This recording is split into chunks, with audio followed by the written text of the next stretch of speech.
Well, what a game we had at St Mary's Stadium. It finished Southampton 2, Liverpool 3.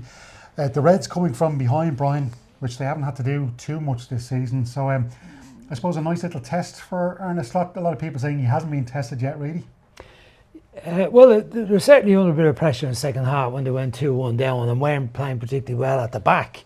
They always looked like they were creating chances in the attacking part of the pitch. So it was a mental and physical test for them to keep playing and keep looking for those opportunities. I mean, they got a bit of a break with McCarthy's wild run out, and completely misjudged the flight of the ball, and allowed Salah's touch to take it into the net. I think Salah, when he was taking it, was taking a touch to see where he was going to go next. I don't think he was taking a touch expecting it to roll all the way into the net unaided without another touch. So they got a bit of a break on that, but it did show that they had a bit of character. But you would expect that from a team that's at the top of the league. There may have been a stage where they were saying, we get a point here, we'll be all right. When you're doing one down, it's getting the middle of the second half. But Southampton hadn't got enough to hang on. They always looked like they were coughing up chances, a lot of them because they didn't want to change how they were playing. They wanted to continue to try and play some short balls out in the back and inviting Liverpool pressure and inviting the press and losing possession. And then I kind of always felt that Salah would have an impact in the game. Once he didn't score in the first half, his impact on the game seemed to be decreasing. And then suddenly he comes to life and he ends up being the key man and getting the 2 late goals. When they were 2-1 down, do you feel it was something that Arne Slot had an influence on that saw them coming back from possibly losing that game? Well, the manager made 2 changes when it was 2-1 before the 60th minute. Did they have an impact? I think Luis Diaz had an impact on the left-hand side. McAllister gave them a bit more energy probably in the middle of the pitch. So I suppose you could say that those changes had an impact, probably not directly on the goals.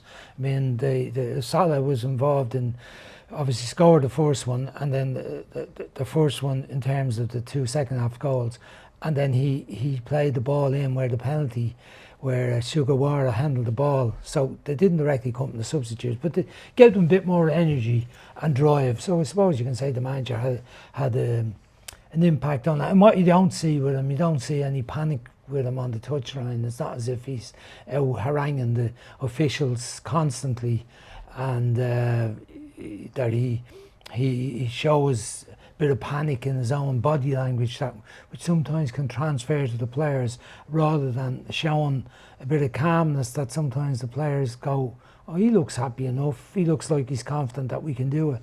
So I mean, another important win for Liverpool, particularly with Manchester City getting beaten yesterday.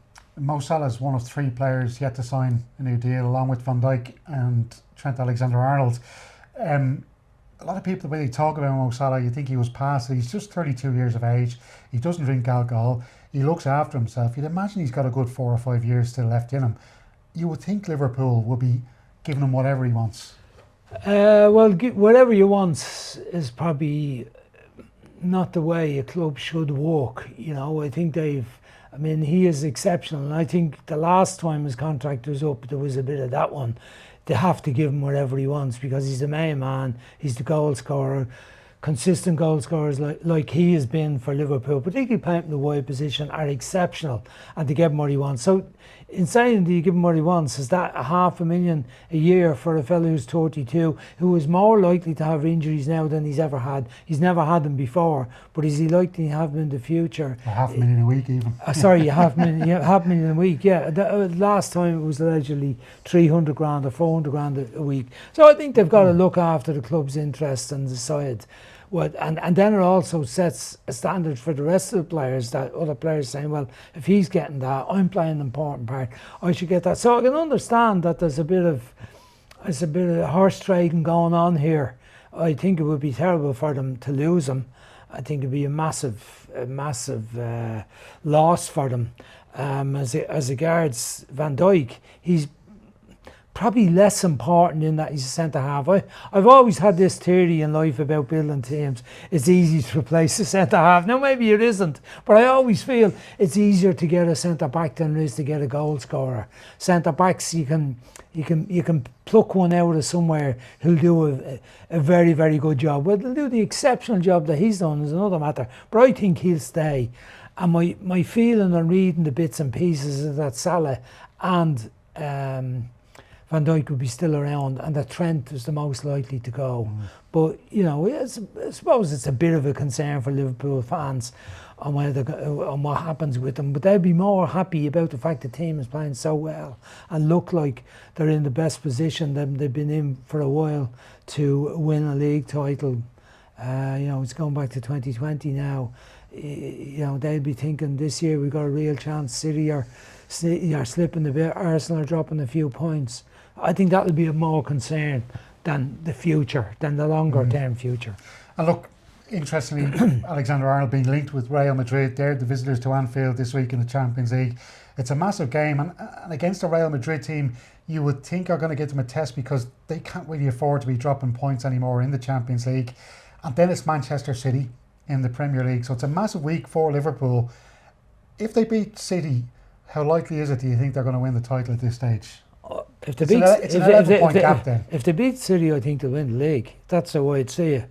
But they might be happy to get a draw, and City might be happy to get a draw given they've lost the last 5 games. Not all of them in the league, mind you. 3 in the League Cup match with Spurs and Sporting Lisbon in the Champions League.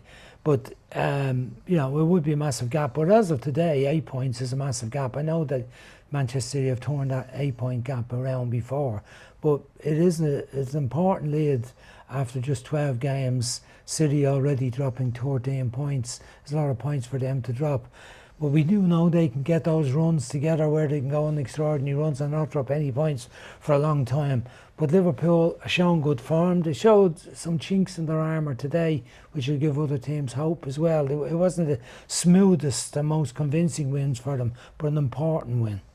Southampton, just to touch quickly on them, Brian, I think looking at their general play today and some of the players, that the way they played, in fact, we should really, I suppose looking at general play, they played some decent football and you're kind of thinking they should be able to build on this. But then you look at their fixtures, they got Chelsea, Villa, and who was it? I think it's Tottenham maybe come up in the next few games. So not ideal fixtures after a good performance like that one today, albeit losing the game. Yeah, but they played 12 games. To get to halfway, you've only another 7 games to go. Every week is a difficult week. I mean, you look at the form of teams near the bottom, they're all scrambling. They're all worried about, they're already in relegation battles. And you look even like the Wolves yesterday playing outstandingly well to beat Fulham. They're down near the bottom of the table. They needed that win.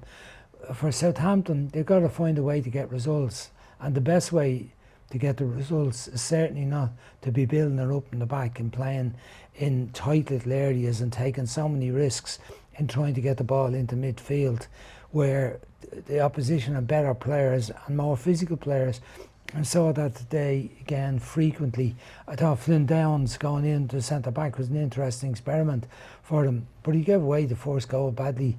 I'm not sure whether he was just trying to clear the ball, was he trying to pick someone out, but I think they've got to adapt their game to win, a bit more inclined to clear the ball out of their own final third when they're under pressure than trying to build up the play and create chances.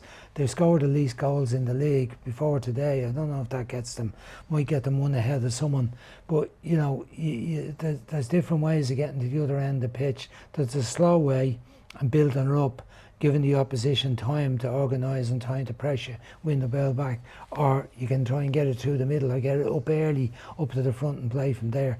They need to find a better mix than the way they're playing at the moment if they're going to get points to keep them out of that relegation zone. And just to finish, Brian, I should mention Damien Duff this weekend awarded the PFAI Manager of the Season, a fellow who's come from your own state. Seems to be a lot of former players of yours doing well in the management game.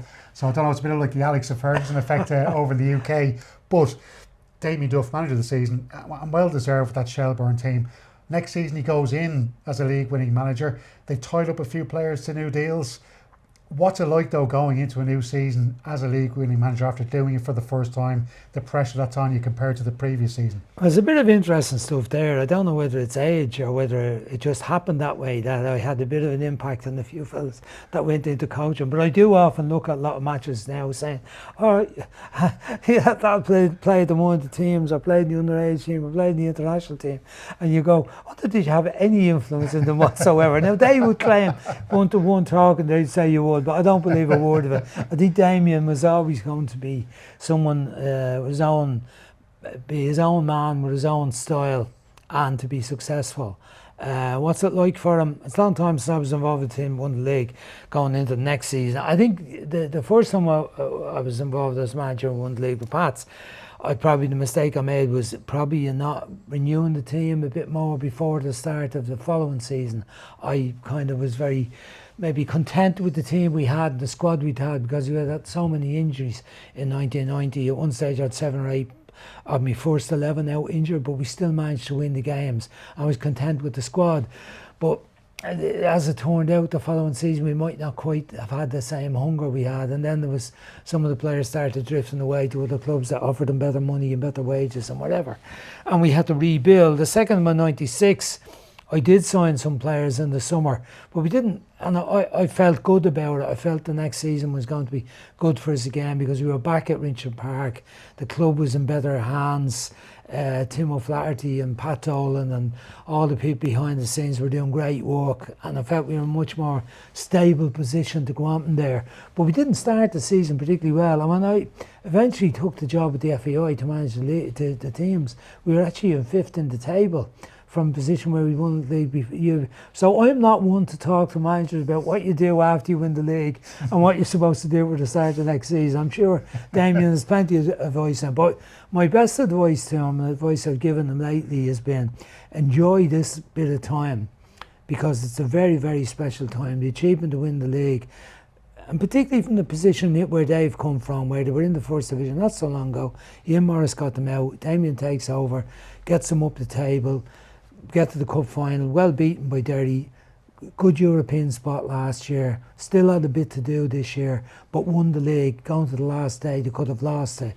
It was a really brilliant job he did, along with a lot of other very good managers in the league, and Stephen Bradley's been doing for years and years, and John Coffey's been doing what Kevin Doherty has done to help draw to have the season they've had. But lots of great managers, and I had sympathy for Rory Higgins and the job he did at Derry, just getting pipped at the post for both the league and the cup. Unfortunately for him, I'm sure he'd be back in another position. But for Damien, the best of congratulations to him. It was a brilliant job he did at Shelbourne, and I'm sure he'll go on in management and do more great things in the future. Toughest gig in football, Brian, managing. Glad I never had to do it. Thanks a million for chatting. No, it's not too late for you to start, Stephen. You can still give it a go. Next week, Brian.